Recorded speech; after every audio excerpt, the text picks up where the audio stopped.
Welcome to episode 111 of the Ron and Brian podcast.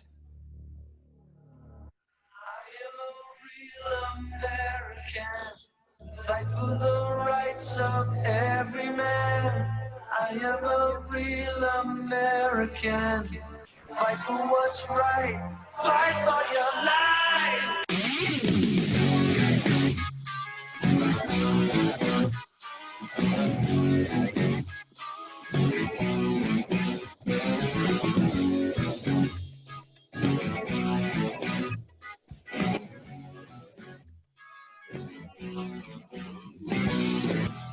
Hello, everybody, and thank you for joining us once again here on the Ron and Brian podcast. I'm Ron, as always, joined by the man who can handle an AR-15 just as well as Mark McCloskey, Brian. Brian, how you doing this Independence Week, let's call it, just a couple days from the 4th of July?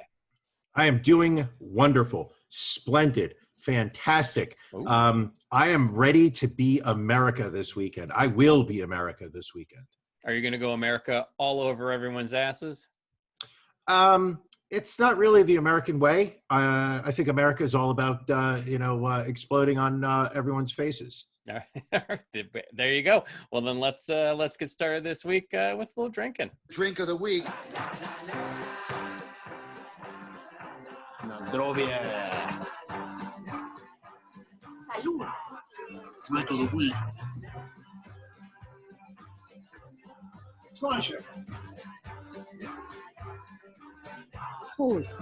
Drink of the week. Drink of the week. All right. And Brian, again, as a 51% shareholder of the podcast, I did make an executive decision and I threw away the updated drink of the week intro that I had put together and gone back to the old one. That's going to be permanent. It may be flawed. It may be a very flawed child, but it's my child. We're not going to be like those influencers that rehomed their adopted son because he was autistic. We are going with who brung us to the dance, and that's the old school drink of the week theme. So I hope you're all right with that. I don't believe that you have created a better theme than drink of the week. You don't think beef of the week is better?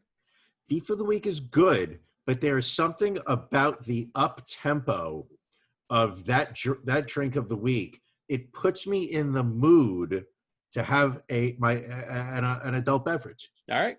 Well, what are you drinking then? What is your adult beverage of choice this week? The adult beverage of choice is from our favorite American brewery, Broken Goblet. This is the Wit Whiz. Oh, it's a good one. Excuse me. It's the Whiz Wit. I fucked it up. We're gonna.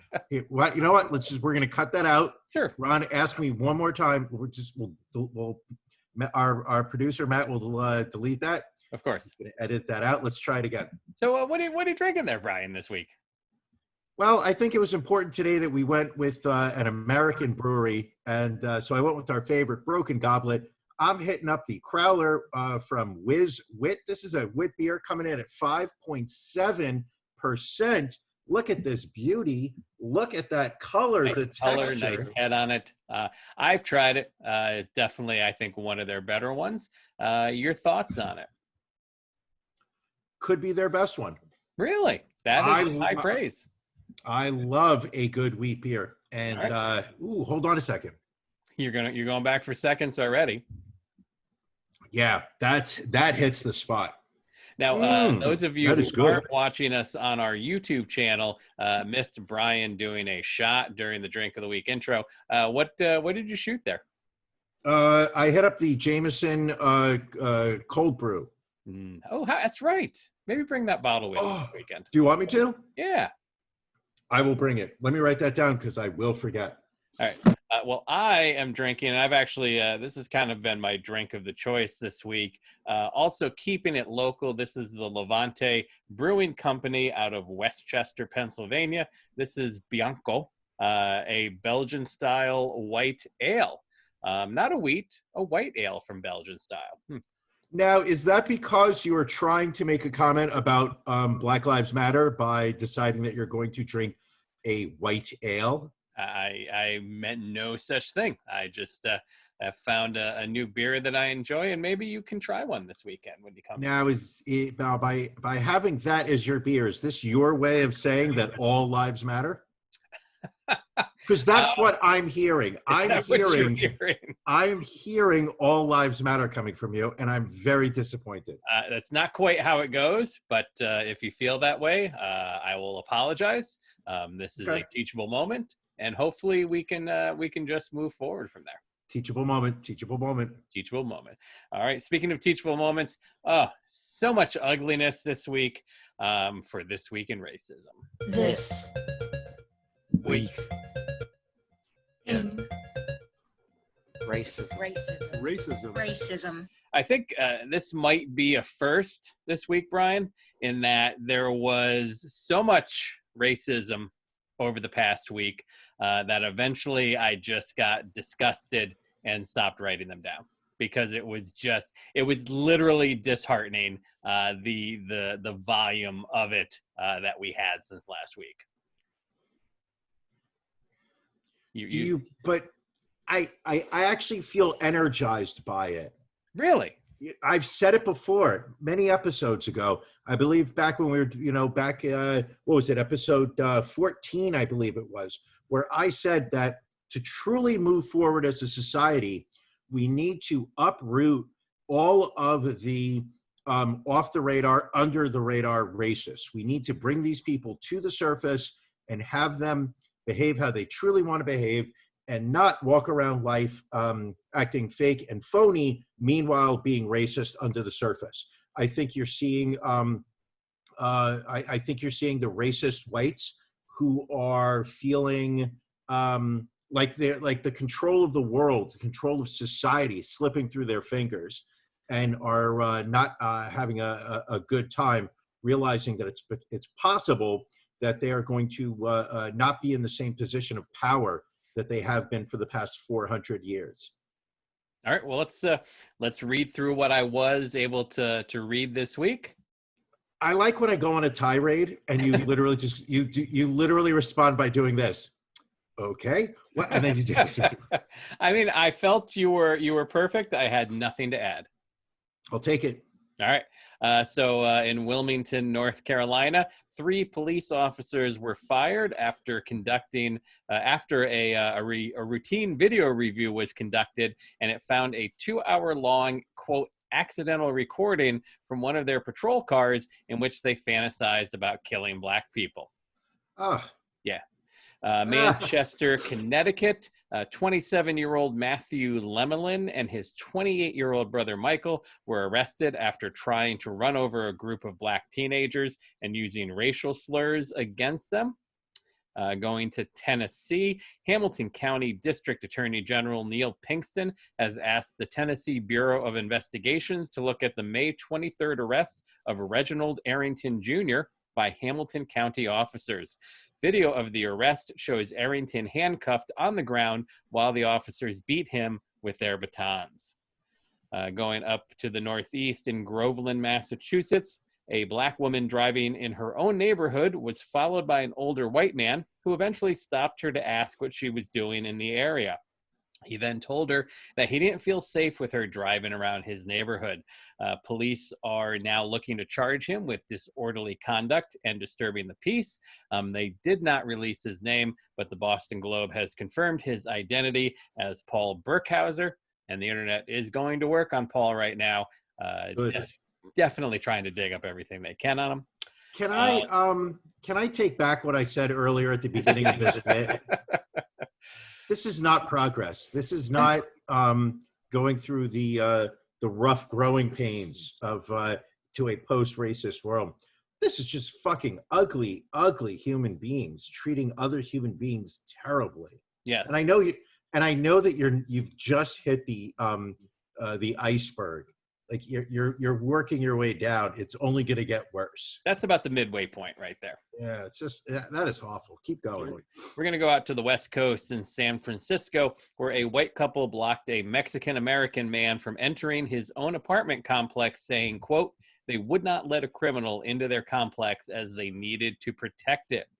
Michael Barajas was attempting to park in the complex's garage when the car in front of him refused to pull forward. Barajas started to video the white man driving the car after he became aggressive. The driver beat up one of Barajas' neighbors and threatened to shoot them. The driver was later identified as William Hank Beasley, who was later fired from his job at Apex Systems after the video went viral. Good. Isn't that Jeffrey Tambor's character on the Larry Sanders Show, William Hank Beasley? No, it was Hank Kingsley. Oh, all right. My mistake. Hey now. Hey now. Remember, didn't he have to do like the garden mole or something? It was classic. But anyway, Love we that digress. show. Jumping back to the East Coast in Montclair, New Jersey, a white woman harassed her black neighbors while they were building a stone patio on their property, asking them for a permit. The woman refused to leave, despite the fact the couple did not need a permit for the work being done. She then called the cops to falsely allege that the husband had pushed her. The neighborhood has rallied around the couple and later that day held a peaceful protest in front of the woman's home denouncing racism. So somewhat positive there. You got a shitty individual in the neighborhood and the entire neighborhood comes out and protests in your front lawn. Hopefully you get the point. Okay. Going down to Williamston, North Carolina, a Hampton Inn hotel employee was fired after calling the cops on a black family that were guests at the hotel and using the pool. When the family asked the employee why they were not checking with the white families around the pool if they were hotel guests, the employee responded, quote, "It's typically you people that are the ones trying to sneak in and use the pool." Fuck's sake. So that woman's been fired, and that was really when I started to like just lose my appetite for reading this stuff. I mean, we had a woman out in Long Island there at a Target that took offense to a woman wearing a Black Lives Matter. So of course had to set All Lives Matter. Asked a security guard if he was ready for police brutality to get worse on him. Like it was just, there's just so many horrible people out there. This woman was incredibly stupid. This is up in Canada, and you've got an American woman yelling at a couple of teenagers picking berries off the plants, telling them to go back where they came from, even though they were the Canadians, and she was the American in their country. Right. Fucking A. And then a woman who was dropping the N-word against her neighbors over a noise complaint. And that was just weird because the neighbors weren't even black. She apparently just likes to call everybody the N-word. So she feels she's not racist because she uses that towards everybody.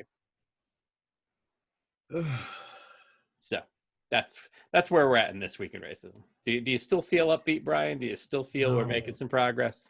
No, I feel terrible. I feel it's fucking depressing.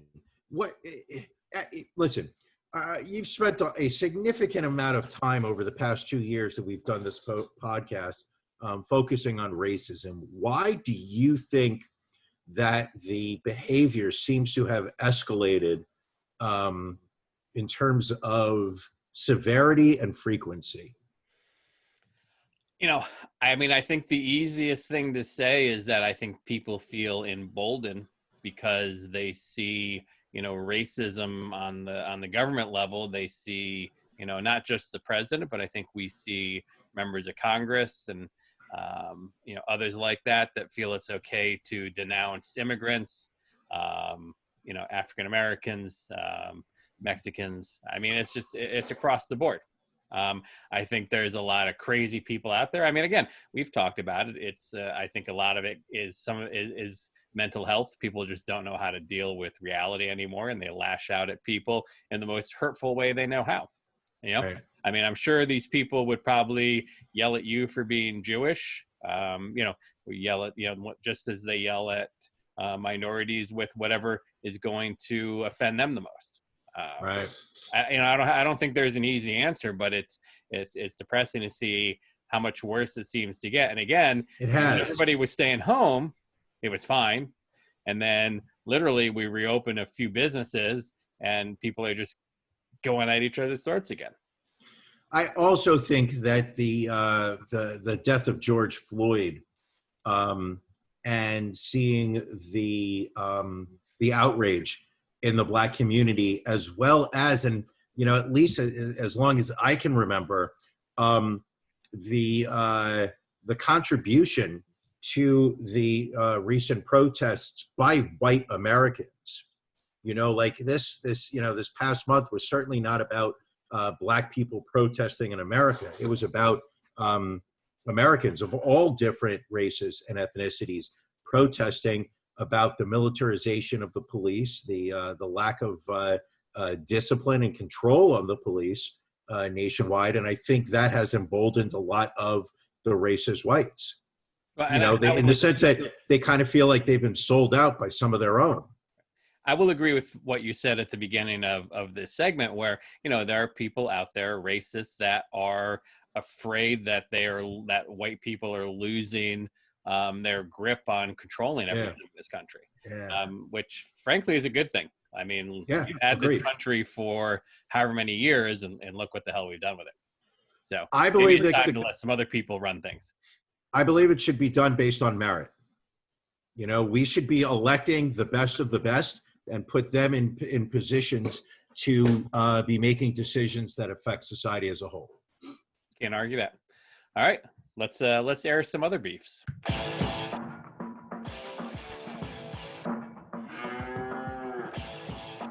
Ron and Brian's Beef of the Week.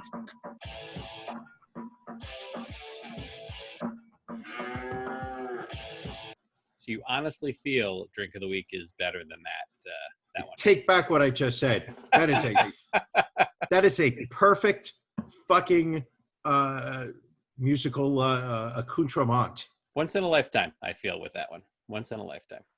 It's got like some balls to it, All right, what's your beef this week, my friend? Alabama, specifically Alabama college students, and I don't know whether they're specific to Alabama University or University of Alabama. As you can see, I don't really pay too much attention to colleges anymore. But there was an article today in the news that the students in Alabama are having COVID parties where a group of friends are inviting over infected people that they know who have tested positive for the coronavirus and are currently symptomatic. And what they're doing is each of the kids, they literally throw money into a pot, and the first one of that group that suddenly tests positive wins the money. They are going out of their way to actively try to spread this disease. Currently, Alabama has a 13.2 positive test rate, which is outrageously high. Their R-naught number is 1.1, significantly high, but not outrageously. The county of Montgomery right now is at a critical level in terms of ICU headroom use. They've got 10% of ICU beds available right now. And for people to be going out of their way, because it's the definition of selfishness, that these people are sitting there saying, well, I'm not afraid of it, so I'm going to try and get it, literally showing a complete disregard for the family that they're going to be interacting with, the other people they're going to be interacting with, staff at stores, staff at restaurants, family members, anybody they come into contact with, that they are then going to contract this disease and spread it amongst. Ron, that is my beef of the week. I think that's a valid one. I saw that story earlier in the week, just kind of shook my head that people are willingly getting coronavirus to win some money. They showed an interview on CNN earlier today. It was a ER doctor, I want to say in Texas, and he was talking about a situation that he had just that day where he had 10 cases of coronavirus, people in their mid to early 30s, all relatively healthy, minus, with the exception of having the coronavirus. All 10 of them needed to be placed on respirators, but he only had 3 ICU beds and respirators available. And so he had to go through and decide at this point, he hoped because of their age, the other 7 would survive. But, he literally had to figure out, which 3 of these are the most deserving to get the respirators at this point. And that's what we're facing in a lot of these southern states. And these kids, these knuckleheads in Tuscaloosa, are going to walk around and be willing to catch it on their own. And I've said it to you in private, in conversations we have. I've said it to. It is just astonishing to me that while New York was going through, literally, we were the epicenter in the country, almost in the world back in March. Stories of people dying alone, not being able to be around their loved ones, nurses and doctors having to hold up iPads so that their loved ones could say goodbye as these people were dying from this disease.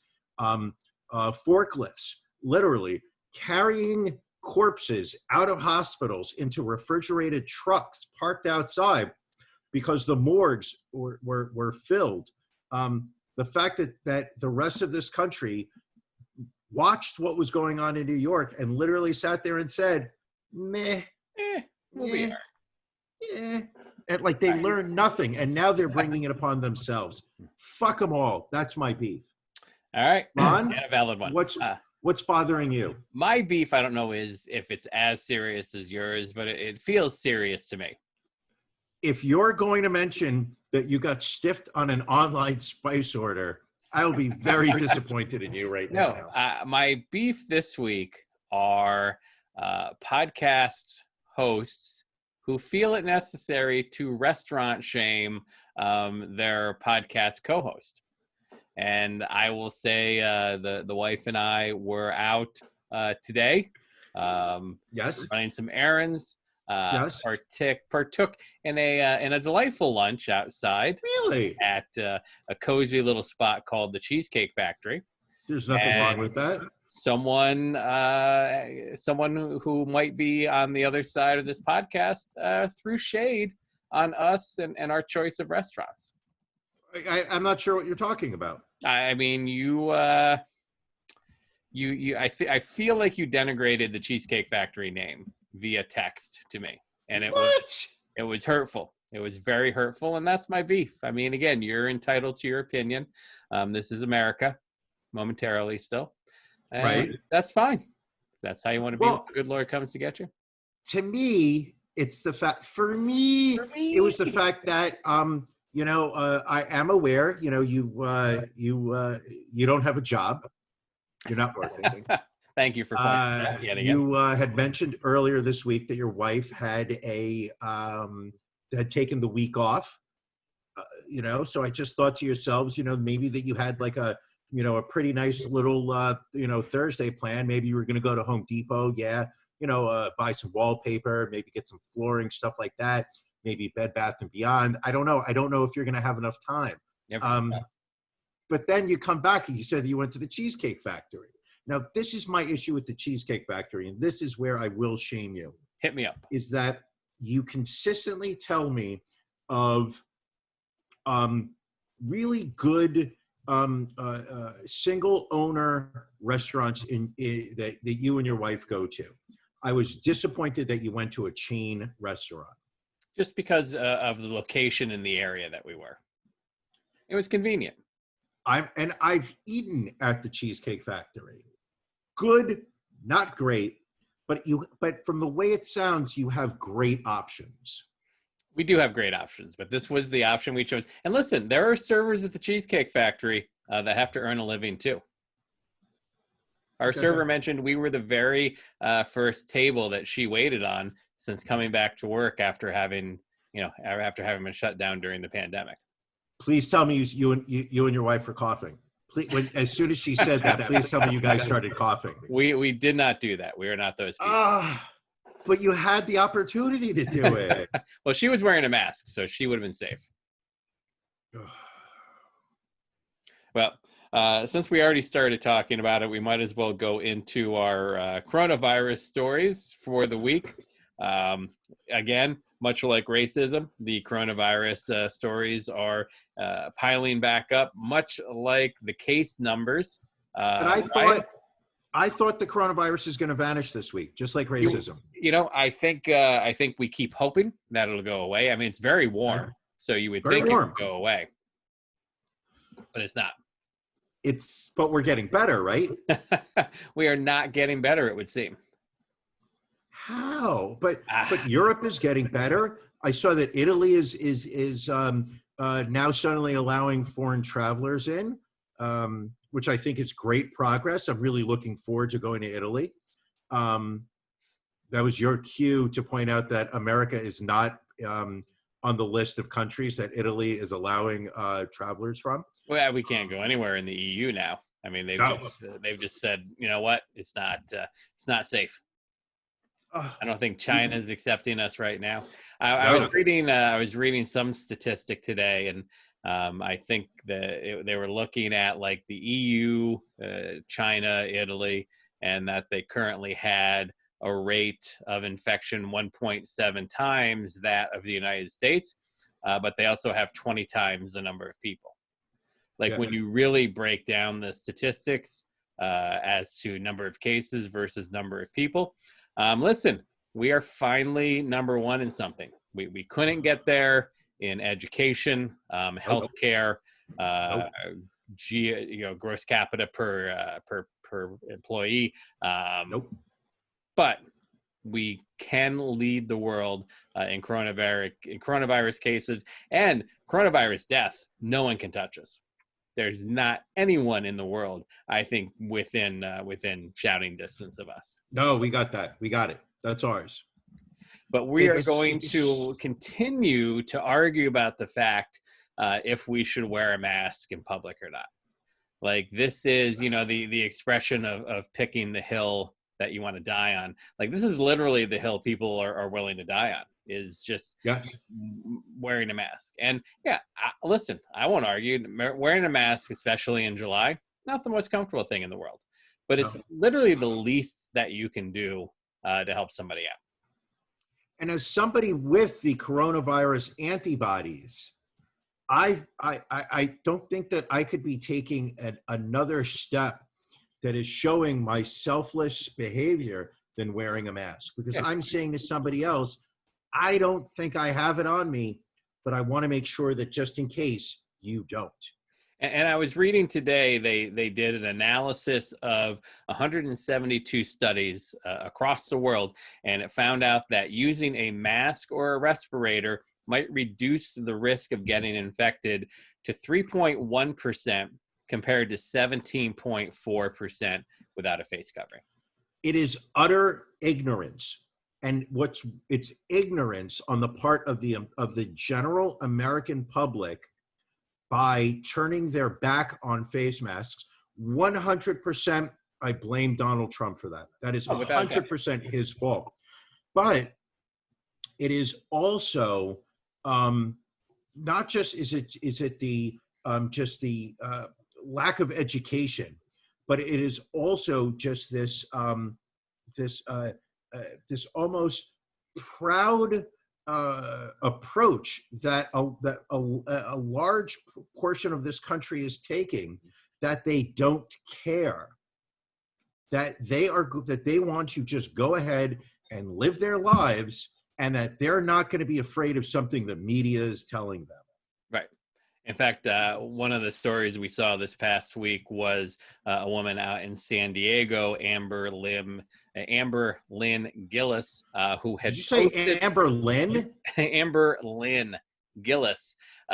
Gillis. Posted a picture of her Starbucks barista on her Facebook page because he had refused to serve her because she did not have a face mask on.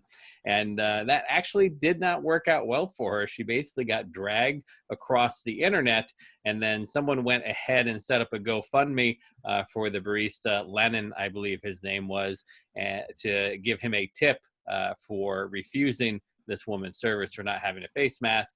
As of last count, it was up to $102,000.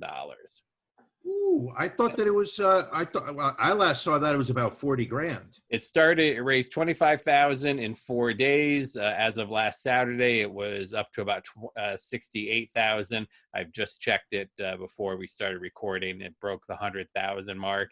And it's funny because now she's complaining about how people are treating her, that she's getting death threats. She wants to sue the person who set up the GoFundMe for defamation and slander. And this may shock you, Brian. She's an anti-vaxxer. Oh, that's another place that we're fucked, is that once they actually do come out with a vaccine for this thing that will prevent you from getting sick, the fucking morons in this country are going to refuse to take it. Would you like to hear the comment she made, Brian? Because I know you're going to love this. Hit me. She said, quote, "It starts with coffee, but it ends with digital certificates and forced vaccinations."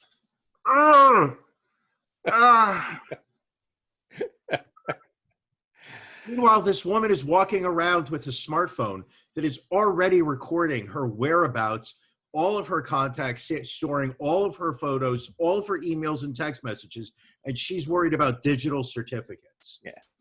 Well, Lennon the barista is overwhelmed by the amount of support that he has received from around the world, and says that he is going to use that money to fulfill a dream of becoming a dancer. And as I said, Gillis wants some of the money and is threatening to sue the GoFundMe creator. I don't. Oh my God! What is she going to sue for? I have no idea. Well, she's saying for defamation and slander. But again, she literally did what is said on the GoFundMe. So again, she's just clearly she's a moron. Fuck. Now there she could slew you for slew you. She is allegedly a moron. A moron. Yes. Okay, I feel better now. Right. What else? What else? But we're making progress. We're making progress, right? We're making some progress. Out in New Mexico, 3 people have died and a 4th is permanently blind after drinking a dangerous amount of hand sanitizer. I'm not quite sure what a dangerous amount is, but I guess I would think any. But apparently, there are another 3 patients remaining in critical condition. All 7 people are believed to have drunk hand sanitizer containing methanol. Now, this I've heard you do need to watch out for, is that there are a number of hand sanitizers out there with methanol, and you should not be using that. Usually it's not lethal, but it can cause brain damage, blindness, and as well as nerve and kidney damage. But we were never supposed to drink hand sanitizer. Well, some of the authorities in New Mexico suspect that they may be related to alcoholism. It's not apparently uncommon for people to drink hand sanitizer to get intoxicated. Got it. Wow, that's bad. In general, don't drink hand sanitizer. You can inject it into your veins and then go out into the sun, but don't drink it. It's not the right way to do it. Fucking hell, that's awful. Let's see here. North Texas family has had 18 relatives test positive for COVID-19 following a surprise birthday party. 3 of them have been hospitalized, including 2 elderly family members and 1 woman battling breast cancer. This seems to be a trend also going across the country where families... Why are you throwing a fucking birthday party? Families feel safe. So this all began for this poor family on May 30th when a single relative unknowingly infected with COVID-19 interacted with 7 family members at a surprise birthday party, which then spread to 10 other relatives, either at the party or through other family interactions. Oh, fuck me. Are you in pain? I swear to the stupidity, the utter stupidity of people just assuming that there's no risk whatsoever. Just act like this isn't happening. The brutal sense of denial that is going on in this country is making people sick. It is hospitalizing people, and it is killing people. And it's not the disease's fault at this point. It is our own. Well, I think we can top that one because over in India, a wedding turned out to be a coronavirus super spreader, killing the groom and infecting more than 100 guests. Apparently, the groom, who was a 30-year-old software engineer, had developed diarrhea and a high fever before his June 15th wedding, but his family forced him to swallow a painkiller and go through with the ceremony, even though he had asked to postpone it. This ceremony was attended by more than 360 people. 2 days later, his condition took a turn for the worse, and he died on the way to a hospital. His body was quickly cremated without being tested for the coronavirus. All of the deceased man's close relatives were tested for the illness on June 19th, and 15 were confirmed to be infected. Then it jumped to another 86 once they took samples from the rest of the attendees. Speechless, utterly speechless. That during a global fucking pandemic, they're going to try and pack 350 people in a wedding? Well, I'm speechless. Utterly speechless, Ron. I mean, I can't argue with you there. And again, you also have, you have the elderly, you have people that have been sick. I don't know. It's a little crazy.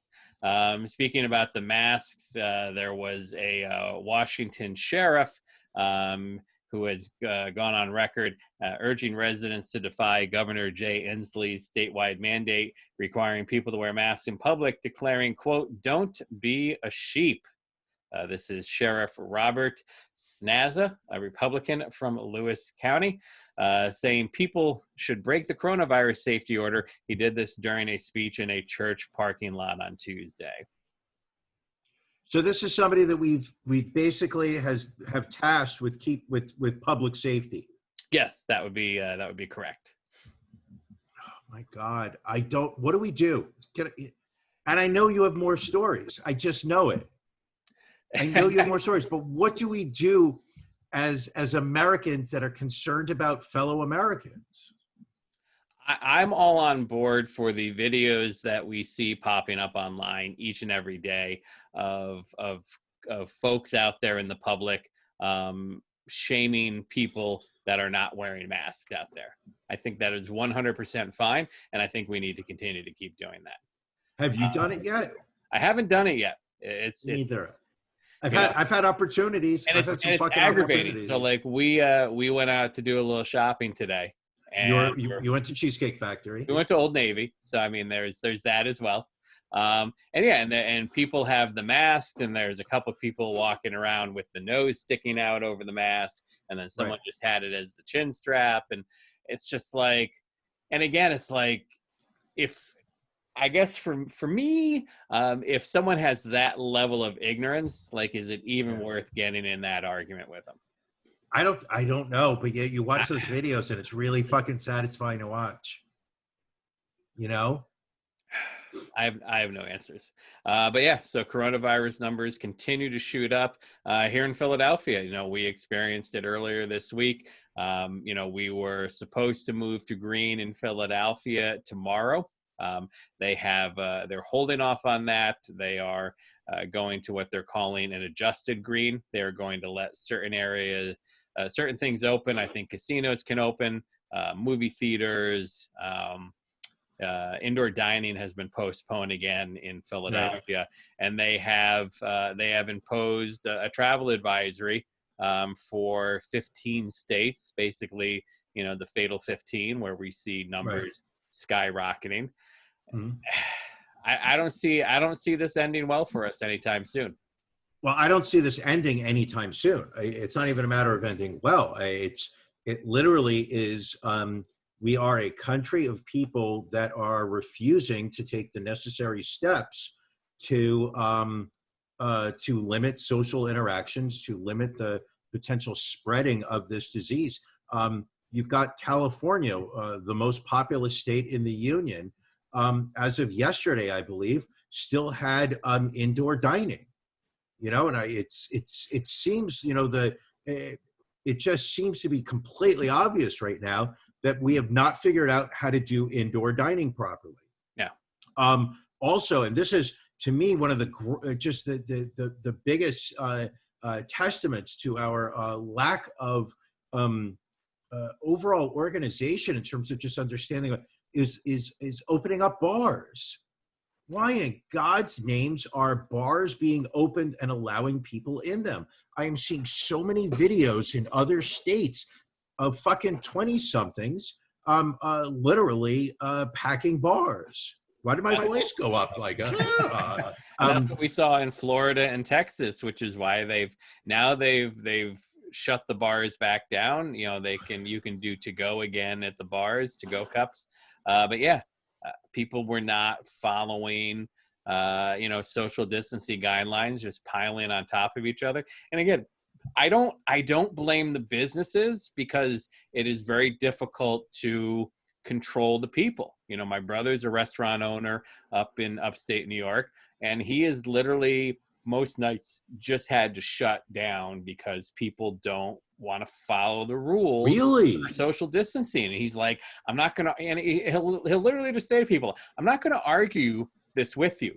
It's not my policy. Like, if you got a problem with it, go to the governor. But I'm not going to get fined $10,000 because you guys don't want to follow the rules that are in place. And he'll just shut down. So what kind of restaurant does he own? He's got this one is like a sports bar type concept. So he's just doing outdoor dining right now. So just outdoor dining, and people can't just outdoor dining. He'll have people waiting to get tables, and they'll be hanging over the railing, talking to people at the tables, not having masks on, not social distancing. And he'll say to them, can you just put the mask on, talk from a distance, and people will give him shit for it. And he's like, you know what? We're just going to close then. We're going to pack up everyone's food at all your tables, and you can all go home now, because people Good for him.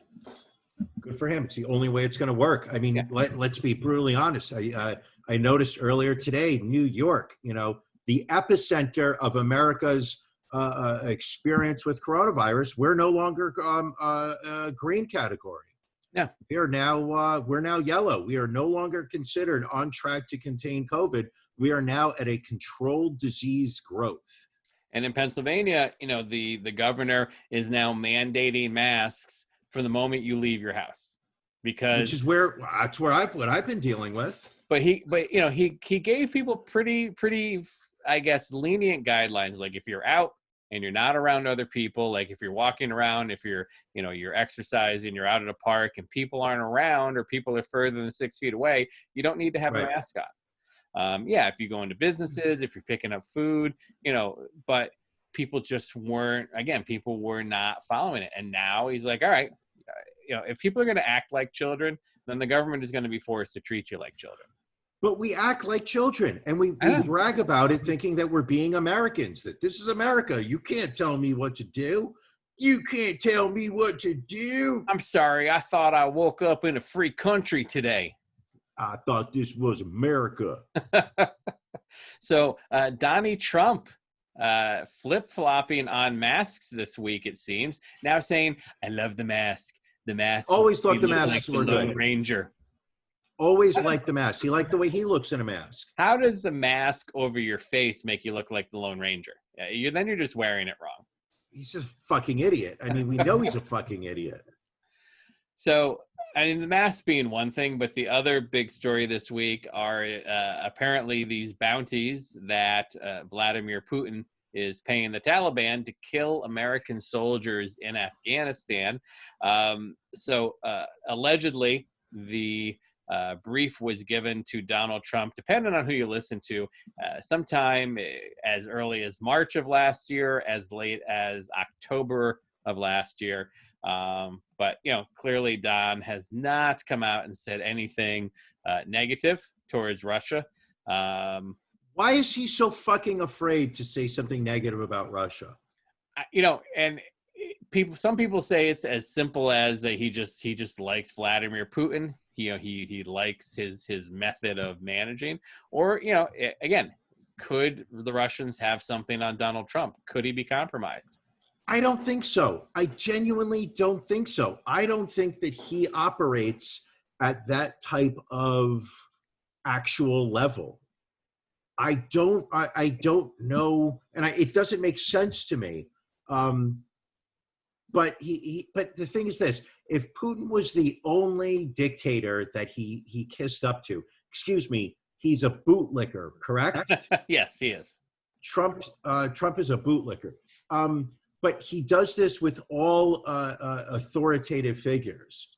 Loves Kim Jong-un. Yep. Loves Erdogan in Turkey. Yep, in Turkey. Loves that guy down in Premier Brazil. Xi. Loves Premier Xi in China. Mm-hmm. Like, it's all authoritarian figures.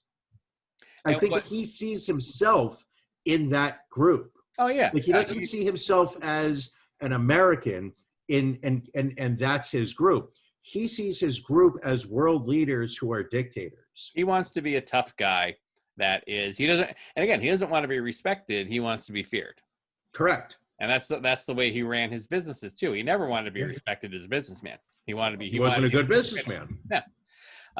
But what I think is very telling is, all right, so he's arguing the fact that he was never briefed on this case. He was never told that the Russians were offering bounties, but he still hasn't come out and done anything about it. So He's not going to. Let's say in the past week, this is the first time he's heard of it, which I don't believe it.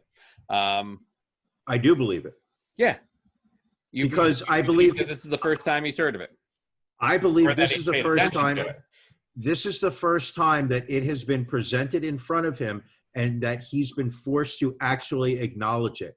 I think that it was written in a written document that was presented to the White House by the Pentagon, by the intelligence community, and I don't think he reads any of these fucking things. Oh, no. I think none of the sycophants that are surrounding him had the balls to come to him and say, I know you're having a good day today, but we have a problem with Russia.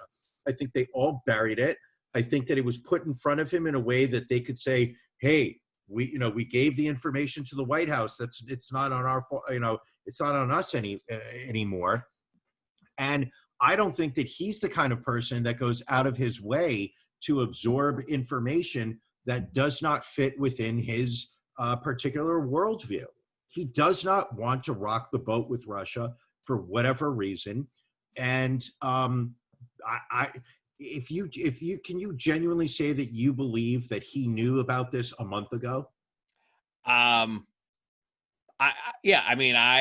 I could easily see that maybe it was presented to him and it just didn't absorb. They had Andrew McCabe on CNN the other day, former deputy director of the FBI.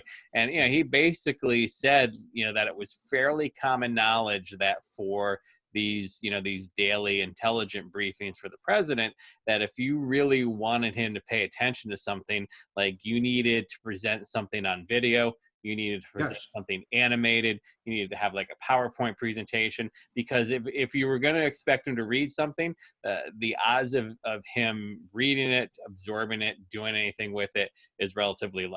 So yeah, it very possibly could be a case of where it was printed out and he just, and again, I think if he sees or hears anything slightly negative against anybody like Russia, North Korea, Turkey, any place like that, he pushes it aside because he's just like, oh, well, it's fake news. That is fake news. But I'm going to take it a different way. I think that he has been derelict in duty as an American president. Oh, without doubt. But I think that this is more to blame on the people around him. Who is the Secretary of the Defense that was aware of this? Right. Who was the CIA director that was aware of this intelligence? Who was the head of the NSA, the National Security Council, the NSC? Who replaced John Bolton? These are the people who are being paid to make sure that this information is literally put right in front of him in a way that he can absorb. It's one thing to acknowledge, hey, this guy doesn't fucking read. The same thing happened with Reagan. When Reagan was president in the 80s, it was Jimmy Carter's style of management was he wanted all the information. He would get like 50, 75-page summaries of shit and he would read all those pages. Reagan suddenly comes into power, and it was, you need to summarize this into a paragraph for Ronnie. Otherwise, it's not going to go anywhere. Got to dumb But it down. It's the responsibility of his cabinet to ensure that Donald Trump becomes aware of the fact that American soldiers' lives are being valued by a dollar number by Russia for their death. And for a guy who is going to hug the American flag, literally hug it, when speaking in front of whatever fucking group it was, and who talks this big fucking game about how he loves the armed services, when he fucking finds out, and you can't deny he doesn't know about it now, his answer is, it's a hoax. Right. It's fake news. Not happening. What the fuck? Well, and I What think a what frustrates fucking me week. the most is that there are so many Americans not upset by this. If you are an American citizen, you should be infuriated by the fact. Again, putting aside the fact, did Trump know? Did he not know? Regardless, at this point, we all know He knows and now. if nothing is being done against Russia because of it, it's embarrassing, and it lets down our soldiers. If you're going to put an American flag on your car and drive out, if you're going to hang an American flag on outside of your house, and you are not outraged about this story, then I question your values. I question your patriotism. I question your loyalty. Yeah. Well, Donald Trump only wants people loyal to him. He doesn't want people loyal to America. No. And that's what he's ended up with, basically. He's America. He Right. sees himself as America. Yeah. Yeesh. He feels that Black Lives Matter is now a symbol of hate. I do love that New York City is putting that right in front of Trump Tower. It's been proposed. It has not been. No, it sounded like it was going to be there by the weekend. Oh, de Blasio was spitting in his palm so he could jerk off better at the thought of it. But goddamn, if we do that, I am there. All right. I want pictures. Bigger question, Brian. What are you watching? I've watched a bunch of things this week. I am powering through the Marvel collection. All right. This week I watched Thor, the original Thor. Okay. I was told that was one of the better ones. And what did you think? I'm still waiting for a good one. Okay. Coming up next is The Avengers. I liked it. A great movie, personally. Now, what's The Avengers? I mean, is that where they all get together, or that's no? where they all get together, yeah. Okay. Iron Man, I Thor, also Hulk, Black Widow, Hawkeye, Captain America. Who the fuck is Hawkeye? He's kind of he's an art. That's Jeremy Renner. Oh, okay. Yeah, so that's that. I will watch that in the next week. I finished F is for Family, the 4th season on Netflix. Never could get it. I like it. I'm a Bill Burr fan. Yeah. I also watched last night Uncut Gems with Adam Sandler, which you recommended. Yes, good. I very much enjoyed it. And I just watched Irresistible. The new Jon Stewart, written and directed. Starring Steve Carell and Rose Byrne. And what did you think of that? There's a part of me that really liked it, and I felt shorted on the ending. Okay, I'll give you that. It did kind of wrap up in a little bow a little bit at the end, but I thought it was one of the better movies that I've seen in quite a while. It's basically the story of a small town individual, in the middle of Wisconsin. There is a small town, a measure going in front of the city council that is anti-immigration, and a local resident stands up against it. And this suddenly piques the interest of the national Democratic organization as well as the Republican, and it's about how the story unravels and unwinds and gets blown up. And I'm looking for some help here, and you're not really paying attention to me. No, yeah. Again, they basically the gist of it is, it deals with Steve Carell as a Democratic political consultant, dealing with the fallout of the 2016 election with Trump winning the presidency. So the goal is to have the Democratic Party test out and see how they can get a message out to rural America. So they try and take this guy that becomes a viral sensation and make him mayor of his small town. And then the RNC gets involved. I think it was very even-handed. I think Yes. I think in talking about the issues with government in general, it was very well done. I think it points out the pluses and the minuses of the Republican Party, the pluses and the minuses of the Democratic Party. I feel his parodying of CNN, MSNBC, and Fox was spot on.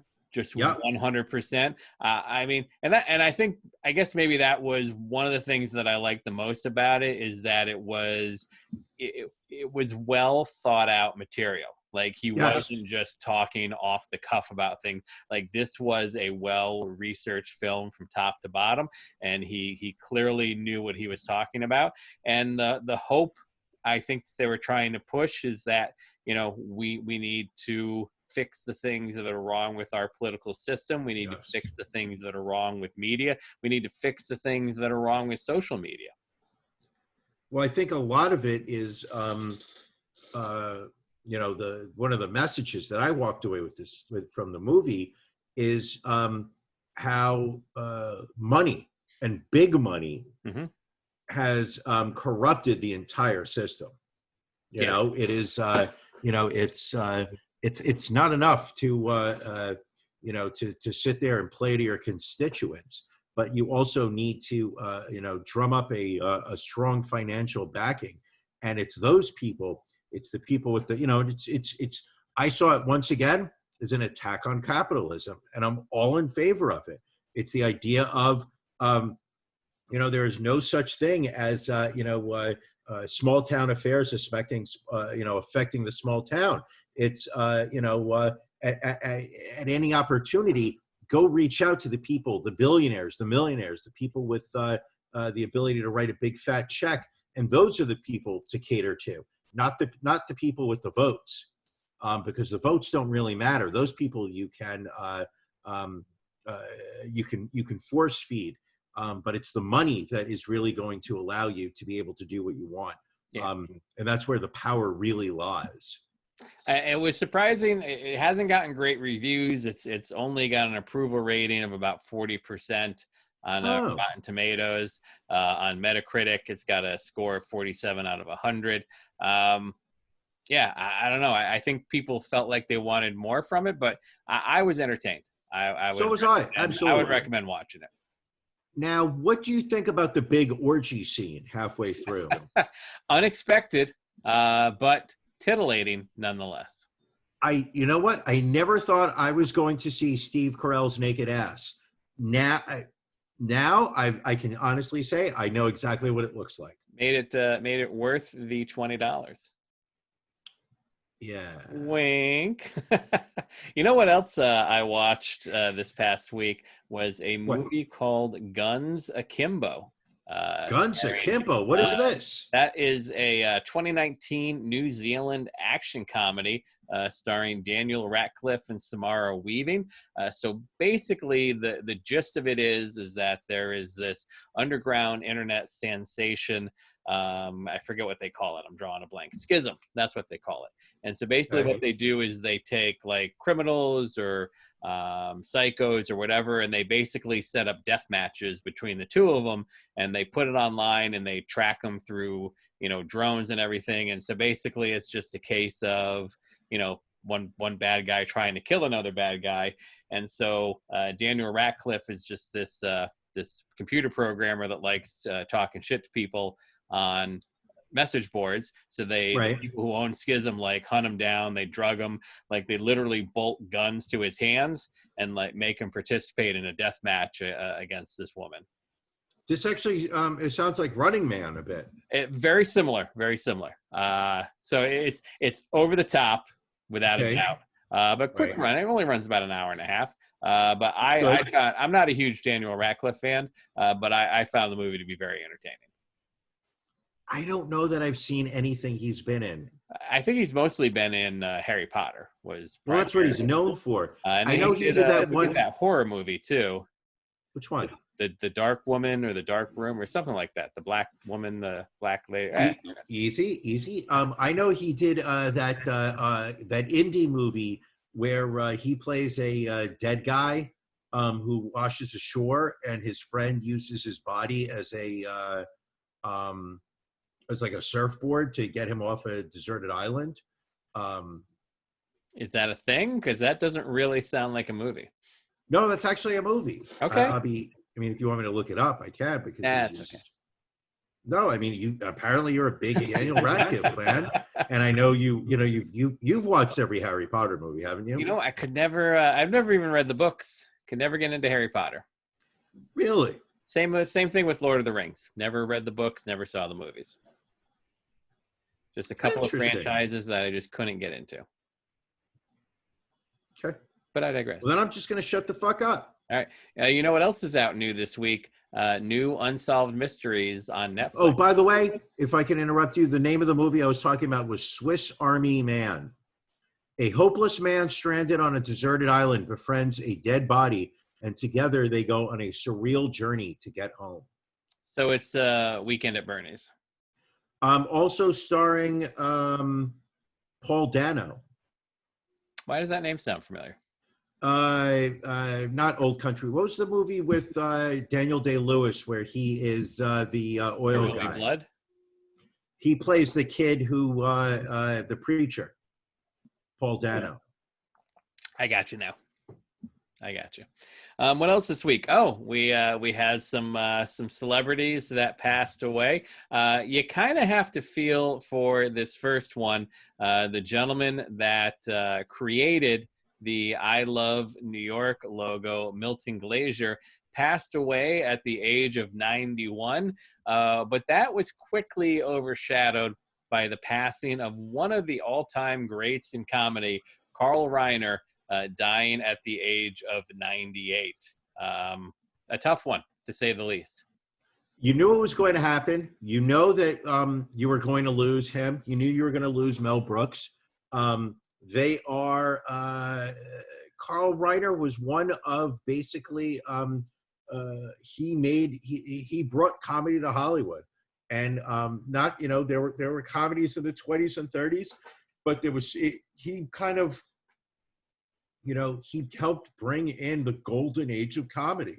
Yeah, I mean your Show of Shows, Caesar's Hour, Dick Van Dyke Show, creating that comedy duo with Mel Brooks. I mean, geez, it's a mad world coming back later in life with the Oceans film series. Co-wrote and directed The Jerk. Yes. All-time classic. One of my personal favorites, one of my all-time top 5 movies of all time, Dead Men Don't Wear Plaid. Really? Oh my God. Have you seen that movie or no? I have seen it. I would watch The Jerk before I would watch Dead Men. Okay, do me a favor. Okay, let's watch that movie one night. Okay, let's do an online viewing or whatever the fuck we have to do. That is one of my all-time favorites. The way that and it's all Carl Reiner. I mean, obviously there's acting. There's something to be said for that. But what this guy did was, he got the rights to all of these old black and white movies. Right. And then taking snippets from different movies and using Steve Martin and Raquel Ward, I believe is her name. Okay. Do you know Raquel Ward or no? I don't. Quick, look her up, because I've been infatuated with that woman for 40 years now. Rachel Ward, I believe is her name, not Raquel. Ward, yes. Rachel Ward. Holy shit. But anyway, but he is able to create an entirely new story using 80% of clips from old movies. The genius of it, the absolute pure genius to take clips from different movies with, famous actors are in it. Ingrid Bergman, Humphrey Bogart, James Cagney, Joan Crawford, Betty Davis. I mean, just to mention a few. And it works. It absolutely works. One of my all-time favorites. I highly recommend it. Highly recommend. All right. What does Rachel Ward look like? Do we know? I don't know. She's 62 now. Well, I'm not that old. Oh, she doesn't look bad at all. No. But her in Dead Men Don't Wear Plaid? Oof. Oof. See, I was always, as far as Steve Martin movies go, I was always a fan of Bernadette Peters. No. Yeah. You can't even compare the two. Really? You're going to tell me Bernadette Peters? Okay, hold on. I'm going to do you have Messenger open right now? I can. Okay, open that up because I'm about to send you a photo that this is thrilling for those people sitting at home. Well, it's one of the joys. It's one of the joys of the audio format. Now, if only we had some type of what's the word I'm thinking of? If only we were using some type of podcasting software where we could actually share a photo. Yeah, I mean, I get what you're saying, and yes, definitely an attractive woman. I would still lean Bernadette Peters. You know what? You fucking deserve Cheesecake Factory. You fucking trash human being. You fucking deserve it. You deserve your chicken parmesan that came out of a microwave. And actually, I go roadside sliders with a side of fries. What is the roadside sliders? It's just 4 little burgers. I get some cheddar on there. I get some fries on the side. I'm a simple man. I have simple taste. Really? No, first off, we know you're not a simple man. We absolutely know you're not a simple man. But their food's actually not bad. I like to just bust chops on it. But you're going to tell me Bernadette Peters over Rachel Ward? Listen, that's just my personal choice. Pizza in a cup eating Bernadette Peters. Nothing hotter. Okay. All right, let's do this. All right. Let's watch Dead Men Don't Wear Plaid. All right. And then you pick a Bernadette Peters, Steve Martin movie. All right. I mean, I'd probably go with The Jerk because that's fine. I haven't seen The Jerk in probably about 20 years. All right. I do a podcast with them every week. Final celebrity obituary, and this was earlier today. Broadcasting icon Hugh Downs passing away in his Scottsdale, Arizona home at the age of 99. He was on the Today Show. He was in NBC News in Chicago. And, of course, probably what a lot of people know him from was hosting 2020 for a number of years. Yes, and he will be missed by all those who did not realize that he was still alive. I have to admit, when it popped up, I had to look at the date on the article because I thought, is this just one of those things that people are sharing like 5 years after the fact? But yeah, he was still alive. First off, I had no idea he was 99, and I thought he was still doing 2020. I just haven't watched it in so long. We also have one more celebrity death. Well, real quick, before we jump off of Hugh Downs, you want to know the most surprising thing I learned about Hugh Downs today?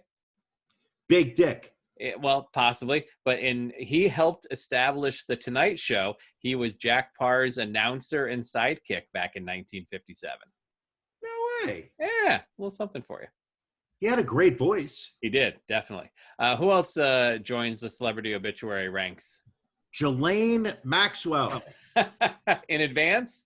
In advance. She did not kill herself in her prison cell, despite what you're going to be told in the next upcoming weeks. That is correct. Jeffrey Epstein's side piece, Ghislaine Maxwell, finally arrested after apparently being hidden away in a home that she bought on a 156-acre estate in New Hampshire, where she's been hiding. A house she called Tucked Away Estates. Yeah, whatever. This woman needs to rot in fucking hell. She needs to be tortured. She needs to be harmed in the most brutal way. And listen, let's hope let's hope she lives Dies in jail through the whole No. process. No, this is the, I think, the final chance for the victims to get any sort of anything that resembles justice in court, is by this woman receiving the full punishment available in a court of law. Am I a bad person for saying that I hope she dies in prison when a cellmate kills her? I don't want her. I don't want her to be alive on this planet anymore. I get that. And if that robs the victims, of emotional closure by confronting her in a courtroom, I apologize. But I think this woman needs to die in a horrific way as soon as possible. The world will be a better place. I think that we need to send her down to Alabama to a COVID party. And I think she needs to have a whole slew of those people cough on her, lick her ears, lick her eyeballs, spit in her mouth. I think she needs to be sexually assaulted by frat boys after they have, jerked each other off. I think she needs to have I'm going to rein you in on this one before you go too far down a path you might not come back from. Can I say one more thing? I really wish you wouldn't. I think she needs to have her skin peeled off while she's alive. That is how much I think that her and Jeffrey Epstein were literally some of the worst people that ever walked this planet. But don't you feel it would be that much more of a punishment, someone that has lived the lifestyle that she has lived, to have to spend like the next 30 or 40 years in a jail cell? Nope, because money will always buy you the luxuries. Right. There will be corrupt prison officials that will sneak her luxuries in exchange for money going into their bank accounts personally. Absolutely, she deserves nothing. All right. Maybe, you know what? Instead of the COVID parties and the gang rape by Alabama football players, let me take that back, rewind, pretend I didn't say it. But the women that were sexually assaulted by her and Jeffrey Epstein, those women should each be handed a knife, and each one should get one slice into Ghislaine Maxwell, and that should be their emotional closure. And they should each stab her once until she dies. A literal death by 1,000 cuts. Yes. Well, I imagine there's 1,000 women out there that were assaulted. All right. That's so fuck her. She should die. I mean, I think we really just need to end it at that point. I don't know. Anything else needs to be said this week? No, just you know what? That's not true. All right. We have some more. We have some more stuff. But you know what we're gonna do? Save it for the Patreon. Yeah, let's save it for the Patreon. People, we are. If you think that we're just too serious, we are too focused on the negative, the horrible things that are going on. I want you to know something. Every week, Ron and I sit for probably, I would say, 30 to 45 minutes where we save some of the weirdest, kookiest, sexiest stories that goes on in the world and our lives. And we save that for the Patreon. It goes behind the paywall. As little as $5 gets you access, all the way up to $1,000 a month. You get your Ron and Brian swag. It starts stickers, magnets, shot glasses, baseball caps. We will soon be adding to our merch store fucking face masks, because if we're going to talk the talk and tell people that they need to wear face masks, then we need to have our own face masks, and you'll see them soon in our merch store. Maybe we'll give them out at a certain dollar value, a certain tier. Right, people need to buy. But we are some exciting things are going on the Patreon, and the people who have already signed up for it, I have not heard one complaint from them They are loving what we're doing over on Patreon.